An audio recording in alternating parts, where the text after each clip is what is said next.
有袂少民众拢有计划伫连假期间小酌去户外航吧，但天甲的疫情当前，落实巡岛清刷的工作，绝对袂当轻忽。市长委托28日就来慰问第一线防疫人员，感谢国军、市府人员甲志工的辛劳付出。连假期间防疫优先，防疫无假期，仍是安排区域防治作业，经到附近的幼儿园进行卫教宣导，并上上防蚊贴片。巡岛清刷，大家一起来！连续假期，很多民众他也希望说，这个有一个快乐的中秋节。其实我们也是，跟在我背后的我们的国军弟兄也是，还有我们的第一线的防疫清消人员也是，大家都希望有个快乐的中秋节能够过。可是我们人要休息，蚊子不会休息，所以说，必要的这个化学防治还有滋生源清除还是有必要的。尤其我们可以看到前几天，这个病例又创新高，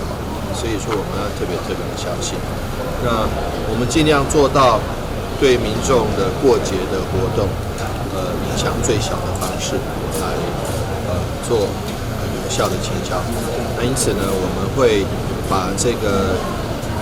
今天还有明天上午尤其是明天上午大概11点以前就会完成所有的这个当日的清消，还有化学防治作业。那希望能够民众中午在拜拜的时候就不会有这个所谓他们比较不喜欢的味道发生。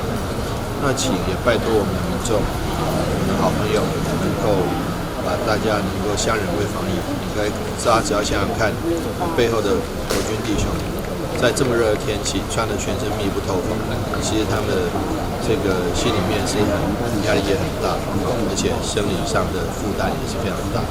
那希望说大家能够替他们多想想，给他们多鼓励，少点责备，那能够让大家都有好的中秋过。黄伟哲强调，自身员清除是天教日为有效预防方式，这项工作袂当只挖靠政府，必须要全民动起来。环保局长许仁哲表示，早至9月24号为止，环保局进行喷药1743场，喷药面积达到95.67公里，动员喷药能力超过11409人，同时开单告发1320件。希望市民随时拢有防范意识，落实自清，避免受罚。记者张世维采访报道。